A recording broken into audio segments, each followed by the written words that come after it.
బ్రహ్మ మాయాశక్తి సహకారంతో తను కోరిన విధంగా ఈ సృష్టిని అంతటినీ చేస్తాడు అనేటువంటిది అన్వయం. ఏమంచి బ్రహ్మకారణవాదం నిలబడింది, పరమాణు కారణవాదం పోయింది, ఇక ప్రధాన కారణవాదం కూడా పోయింది అనేది శృతి యొక్క అభిప్రాయం. ఈ శ్లోకానికి అర్థం మనకు సరిపోయింది కదా. బీజస్య అంతరివా అంకుర అనేది దృష్టాంతం.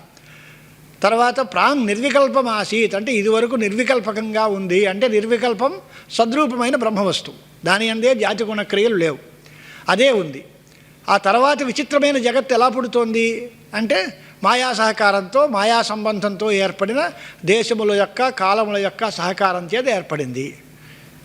దీనికి దృష్టాంతాలు ఏమిటి? లోకంలో ప్రసిద్ధమైన ఉదాహరణలు ఏవైనా ఉన్నాయా అంటే మాయావి దృష్టాంతం ఒకటి, లేకపోతే మహాయోగి దృష్టాంతం మరొకటి. మాయావి దృష్టాంతంలో వేరే వేరే సాధనాల యొక్క సహకారం ఉంటుంది, యోగి దృష్టాంతంలో అలాంటి సహకారాలు లేవు. ఆయన స్వేచ్ఛామాత్రంగా చేస్తారు. ఒక యోగి అయిన విశ్వామిత్రుడే ఆ రకమైన స్వేచ్ఛతో సృష్టి చేసినప్పుడు పరమాత్మ తన శక్తితో ఏవైనా చేయగలడు కదా. కనుక ఇంత విచిత్రమైన జగత్తుకి పరమాత్మే కారణం అనేటువంటి అభిప్రాయం శ్లోకంలో కనిపిస్తుంది. ఇప్పుడు సోముల వారు దాని విచారణ చేస్తూ అస్యాయం అభిప్రాయ ఏమిటి అని అంటే అంకురాది ఫలాంతేషు, బీజం దగ్గర నుంచి పండు వరకు అన్నిటి యందు కూడా అస్తిత్వం ఉంది. అంకురోస్తి, పుష్పమస్తి, ఫలమస్తి, ఇలాగ అన్ని చోట్ల పండు ఉంది, కాయ ఉంది అని అంటాం కదా. అన్నిటిలోనూ ఆ అస్థి అనేటువంటి మాట ఉందిగా. ఈ అస్తిత్వం ఎక్కడిది? అలాగే ప్రపంచంలో ఉండేటువంటి వస్తువులు అన్నిటిలోకి కూడా ఇది ఉంది, అది ఉంది, అది ఉంది, ఘటం ఉంది, పటం ఉంది, ఏనుగు ఉంది, గుర్రం ఉంది, మనిషి ఉన్నాడు, అన్ని చోట్ల అస్థి అస్థి అని అంటున్నాం కదా. ఈ అస్తిత్వం ఎక్కడుంది అంటే ఇదివరకు నిన్న మనం అనుకున్నాం సత్తాస్ఫురణములు రెండు బ్రహ్మయందే ఉన్నాయి. బ్రహ్మ యొక్క సత్తని బట్టే వీటికన్నిటికీ సత్తా, బ్రహ్మ యొక్క స్ఫురణాన్ని బట్టే వీటన్నిటికీ స్ఫురణము. విడిగా స్ఫురణం లేదు, విడిగా సత్త లేదు. అంటే ఈ కార్య వస్తువులన్నీ కూడా కారణము యొక్క ఉనికిని బట్టే ఉన్నాయి. కారణము యొక్క ప్రకాశాన్ని బట్టే కార్యముల యొక్క ప్రకాశం ఉంది. దానికి దృష్టాంతంగా మనం ఇదివరకు తస్య భాష సర్వమిదం విభాతి అనేటువంటి ఉపనిషత్తు వాక్యాన్ని ప్రమాణంగా తీసుకున్నాం. అలాగే కుత ఆగత్య సంబద్ధ వటబీజేషు తే కణా, ఇవన్నీ కూడా సత్శబ్దవాక్యమైన బ్రహ్మ ఉపాదానంగా చెబుతున్నారు అనే కనుక మనం అనుకుంటే అణువాదులు కారణములు కాదు. మరి ఇవన్నీ ఎలాగొచ్చాయి అంటే ఈ కారణం పరమాణు లక్షణములైనటువంటి మాటలు ఎక్కడొచ్చాయి అంటే పరమాణు కారణవాదం తప్పు అనేటువంటి అభిప్రాయం దీనిలో తెలుస్తోంది.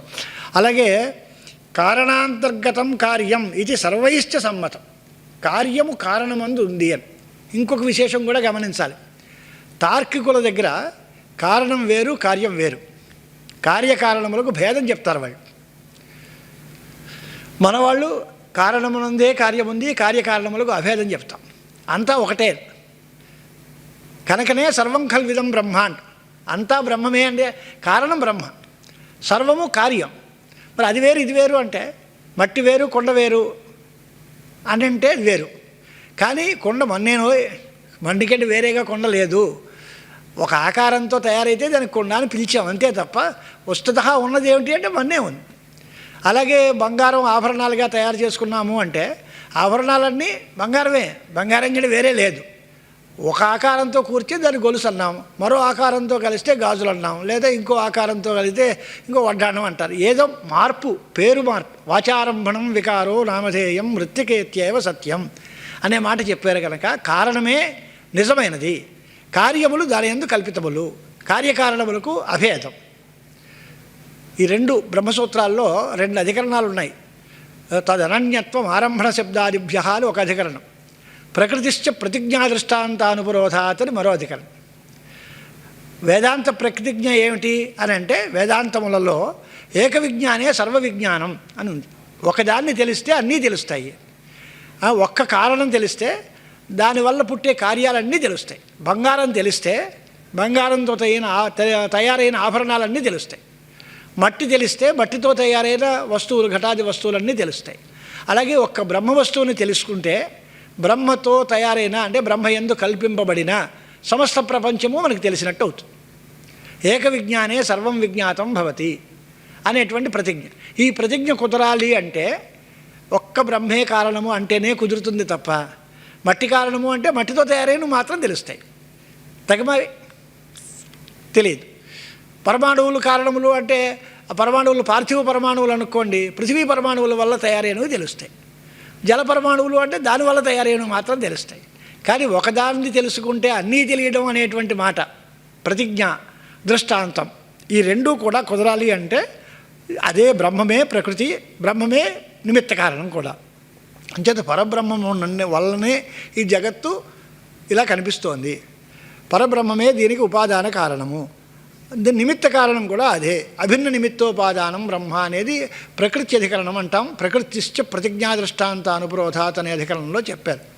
ఇక కార్యం కారణం రెండు వేర్వేరా కాదా అని అంటే కార్యము కారణము ఒకటే. తదనన్యత్వం ఆరంభణ శబ్దాదిభ్య వాచా ఆరభ్యతే, వాచారంభణం వికారో నామధేయం అన్నారు కనుక దానిలోనే పేరు మారింది, నామరూపాలు కల్పితాలుగా తయారయ్యాయి తప్ప కారణం అదే. కారణమందే అది ఉంది. కారణము కార్యము ఒకటే. సముద్రంలో తయారైన తరంగాలు, దానిలో వచ్చిన నురుగులు, దానిలో ఉండేటువంటి సుళ్ళు, ఇవన్నీ జలం కంటే వేరు కాదు, దానిలోనే ఉంటాయి. జలమే, సముద్రమే, సముద్రంలోనే ఇవన్నీ వచ్చాయి, ఇవన్నీ సముద్రంలోనే ఉంటాయి. ఇవి వేరు, జలం వేరు అంటే జలం కంటే వేరేగా కెరటాలు వస్తాయా? జలం లేకుండా నురుగు ఉంటుందా? జలం లేకుండా సుళ్ళు ఉంటాయా అంటే ఉండవు. ఫేన తరంగ బుద్బుదాదులు అన్నీ కూడా సముద్రంలోనే, జలంలోనే ఉన్నాయి కనుక కారణము కార్యము రెండు ఒకటే అనేటువంటి ఒక అభిప్రాయం మనం చెప్తాం. కారణాంతర్గతం కార్యమిది సర్వైశ్చ సమ్మతం, తస్మాత్ సత్తా స్ఫురత్తా చ సర్వత్రాపి అనువర్తతే. ఇది సిద్ధాంతం రాశారు. సత్తా అంటే ఉనికి, స్ఫురత్తా అంటే ప్రకాశం. ఈ సత్తా స్ఫురణములు రెండూ కూడా కారణమందున్నవే, అంటే ఉపాదాన కారణమందుండే సత్తా, ఉపాదాన కారణమందుండే ప్రకాశము, ఇదే కార్యప్రపంచాన్ని అంతటినీ వ్యాపిస్తోంది.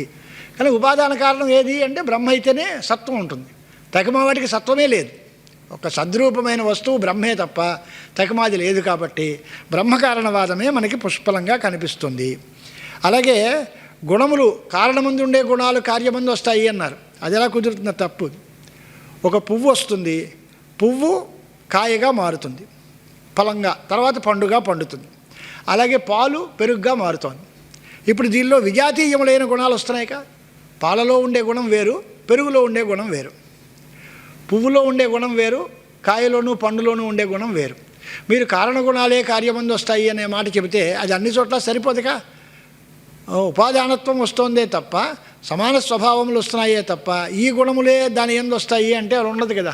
పాల యొక్క గుణములు అంటే పాల యొక్క రంగు, పాల యొక్క రుచి, పెరుగు యొక్క రంగు రుచి మారుతాయి.